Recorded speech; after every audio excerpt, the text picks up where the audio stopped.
Hola niños, bienvenidos a la clase de esta semana. Ya estamos por concluir nuestro bloque 3, que es visión crítica y participación ciudadana perteneciente al tema de justicia y de democracia. Para abordar este tema, vamos a visualizar este cuadro azul que tenemos que va a aparecer aquí en la parte superior y dice, votar en las elecciones es una de las acciones más importantes de la ciudadanía, porque por medio de ella se elige a gobernantes y representantes. Pero ser ciudadano en un país democrático es mucho más que votar cada 3 años. Ya has aprendido que la ciudadanía se construye en la lucha por el ejercicio pleno de los derechos humanos. En esta secuencia final del curso, recuperarás lo aprendido para comprender la dimensión que hay en la política, en lo civil y en lo social de la ciudadanía y proponer acciones participativas desde tu enfoque crítico. Ahora, tradicionalmente se pensaba que la ciudadanía solo tiene una característica, ¿sí?, de adquirir responsabilidades con la mayoría de edad y así poder ejercer nuestro voto. Pero esta visión nos dice aquí que va a minimizar al ciudadano y lo debilita para dar paso a una idea más completa e integral que liga su condición ya como ciudadano y la conciencia de ejercer sus derechos. Ustedes todavía están muy jóvenes, pero probablemente el siguiente año, cuando ya se abre un poco más el panorama hacia qué preparatoria van a estudiar, comenzarán ya a ejercer esta conciencia de sus derechos. Ahora, no solamente nos vamos a enfocar a los derechos políticos, acuérdense que también nos vamos a enfocar a lo civil como personas y a lo social, ¿sí? Nuestros derechos. Ahora, la posibilidad y la capacidad de defendernos y de, además, estos derechos, defenderlos y de disfrutarlos aplicándolos siempre en la democracia. Ahora, el Programa de Naciones Unidas para el Desarrollo define a la democracia como una manera de elegir a nuestras autoridades y como una forma de organización que garantiza todos los derechos para todos.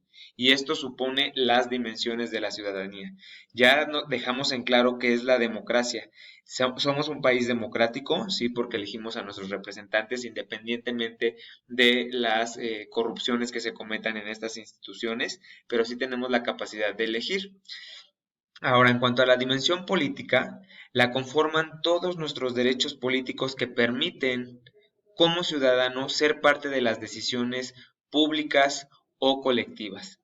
Dentro de esta dimensión política encontramos que nuestra Constitución Política de los Estados Unidos Mexicanos establece que una persona es un ciudadano cuando es mexicano por nacimiento o por naturalización, aquellos que vienen a nuestro país a pedir la nacionalidad, y teniendo 18 años o más y un modo honesto de vivir.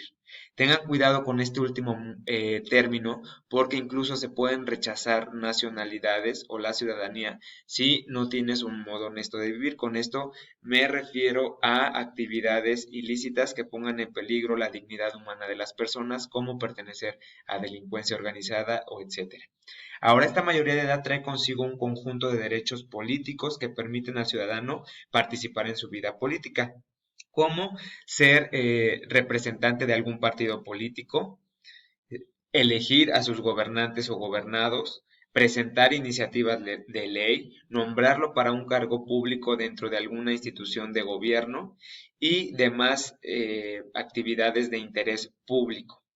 Ahora, esta dimensión política es central para el funcionamiento y fortalecimiento de nuestra democracia y de la democracia de nuestro país. ¿Sí? Ahora, pasamos a nuestra siguiente dimensión, que está aquí en verde, y dice, se expresa en los derechos civiles, también considerados como garantías contra la agresión. Ser ciudadano significa participar de manera individual y colectiva en la lucha de la libertad individual. No podemos luchar por los demás en una colectividad si todavía no empezamos por nosotros mismos, en nuestra libertad de pensamiento, nuestra libertad de expresión, nuestra libertad de conciencia y siempre buscando una igualdad sustantiva para todos. Recuerden que debemos de puntualizar aquí la inclusión, el respeto a la diversidad y la plena vigencia y protección de todos nuestros derechos humanos.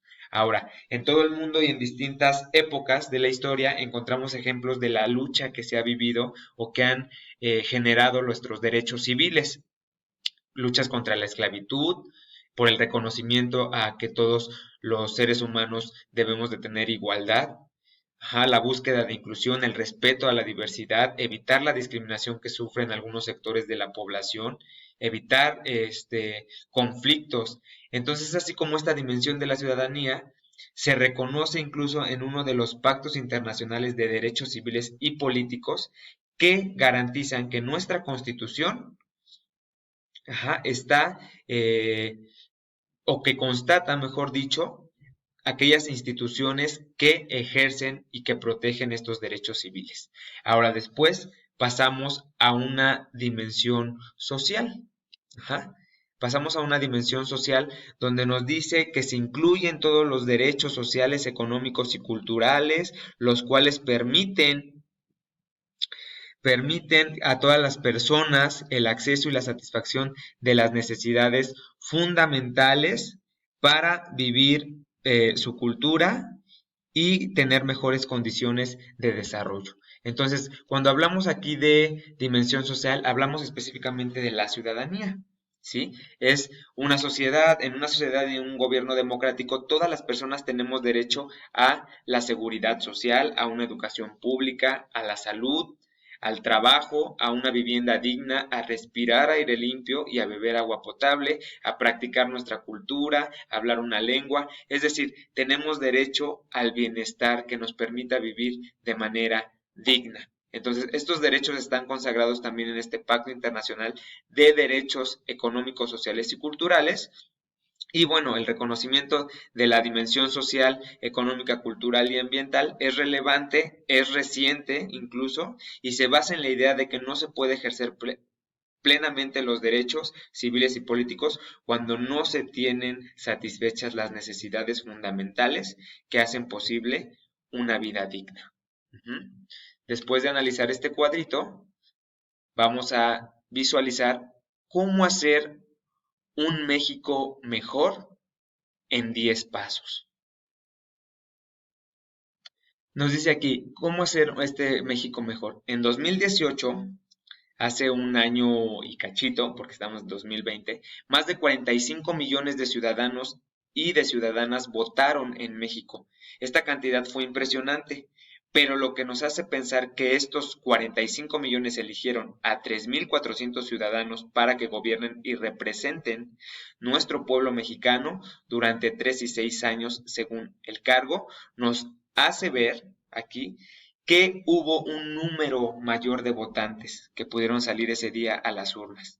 Hubo incluso, ya lo sabemos, un cambio de partido político de color, donde ahora estamos viendo sus nuevas propuestas, ¿sí? Y que incluso algunos de los que estaban a favor ahora lo ven en contra, o quienes estaban en contra ahora lo ven como a favor. Ahora, México necesita gobernantes que cumplan lo que marca la ley, así como las promesas que las personas hacen en la campaña, pero también necesita ciudadanos como nosotros que debemos de cumplir con nuestras responsabilidades y ejercer nuestra soberanía. Esta responsabilidad ciudadana no termina de ejercer su voto. Es hora de que la ciudadanía de esta gobernanza y todo el control que hay social debe de trabajar de manera corresponsable para resolver todos los problemas que aquejan al país. Hablamos ahorita, por ejemplo, de seguridad y de salud, que son los principales problemas que enfrentamos actualmente en estos últimos meses de este año. México debe enfrentar de manera conjunta esta serie de desafíos. ¿Qué te parece la idea de asumir de manera corresponsable el reto de alcanzar estas 10 metas para que México sea mejor? país. Acuérdense que corresponsable es yo ciudadano tengo responsabilidad, gobierno tiene otra responsabilidad y juntos somos corresponsables para alcanzar nuestro fin común. Ahora, el primer paso es construir la paz. En México hay problemas de inseguridad y violencia que nos aquejan y para construir la paz es necesario contener esta violencia, manejar los conflictos de manera pacífica y sobre todo procurar que exista una justicia e igualdad para todos. Segundo paso, un México inclusivo. Las personas deben ser tratadas de manera digna en sus derechos, deben ser respetados, garantizarle las opiniones, libertad de expresión, propuestas, formas de vivir a los pueblos indígenas, personas con discapacidad deben de ser escuchadas y debemos de atender a sus necesidades, incluso la población que menciona aquí LGBTI. Y debemos de atender, respetar y no discriminar. Para eso necesitamos un México inclusivo. 3. Igualdad sustantiva y no discriminación. En nuestro país hay desigualdad, ya la sabemos, entre ricos o la mala riqueza distribuida y la pobreza extrema. Entonces, las mujeres y hombres de pueblos indígenas reclaman igualdad sustantiva, es decir, que deben de gozar realmente de sus derechos y tener oportunidades de desarrollo. Punto número 4. Respeto, pleno a las libertades. Libertad de expresión, de creencia, de culto, de prensa, de tránsito. Libertad para decir lo que se desea. Si la persona desea tener hijos o no, cuántos, cuándo, así como elegir qué estudiar y un trabajo, la elección de un trabajo que sea lícito, ¿sí? Cada persona tiene derecho a decidir el respeto pleno a su libertad. 5. Un México justo. Un país donde la ley se respete, se replique de manera imparcial, es decir, parejo para todos y todas las personas, sin distinción y tengan además acceso a la justicia. 6. Un México sin pobreza. La pobreza, aunque no lo crean, es una forma de violencia. No permite ejercer plenamente el derecho, los derechos humanos. Y lo sabemos porque los derechos fundamentales, sabemos que hay derechos humanos que tenemos por el simple hecho de vivir y que algunos incluso por causa de la pobreza no ejercen estos derechos humanos. Sin embargo, el gobierno tiene la labor de combatirla, pero la ciudadanía también debe de actuar. Por ejemplo, nosotros podemos realizar en las zonas más desfavorecidas proyectos de aprendizaje-servicio. Por ejemplo, lo que hemos hecho de llevar algunos regalos de cosas, objetos que ya no utilizamos y que están en muy buen estado como la ropa. Uh-huh. Número 7. Un México sin corrupción. Un país en el que la ciudadanía, los gobernantes respeten la ley, actúen con honestidad y le den combate a la corrupción. Recuerden que me molesta mucho cuando hacen trampas de niños o de jovencitos, porque después esas personas que hacen trampas se convierten en personas corruptas cuando logran una mayoría de edad. Un México sustentable. Es necesario cuidar el equilibrio ecológico ambiental y lograr el desarrollo sin la contaminación. Debemos de cuidar nuestros recursos naturales como el agua, nuestros bosques, nuestro aire y actuar con firmeza. Pues todo esto son patrimonio de la humanidad. 9. Una ciudadanía participativa. Se requiere que ciudadanos como yo, como tú, no solamente votemos el día de las elecciones cuando ustedes logren una mayoría de edad, sino que además estemos vigilando, observando que realmente se cumplan las cosas que se prometieron. Y número 10, un México democrático. Se necesita un gobierno responsable que aplique el Estado de Derecho y la ley para que de este modo se respeten los derechos humanos, se construya la paz, se alcance la justicia, se abran espacios para el logro del diálogo en la ciudadanía y una buena gobernanza. Entonces, un México democrático, sí, tenemos ya un gobierno democrático, pero eso no quiere decir que ya seamos un México democrático. Necesitamos trabajar más. Ustedes están en la punta de lanza para comenzar a exigir, a respetar y a que sean, a respetar a los demás y a respetar además sus propios derechos humanos. Entonces, nos vemos, que estén muy bien. Si no les quedó claro el tema, ya saben que pueden regresar. Que estén muy bien. Gracias.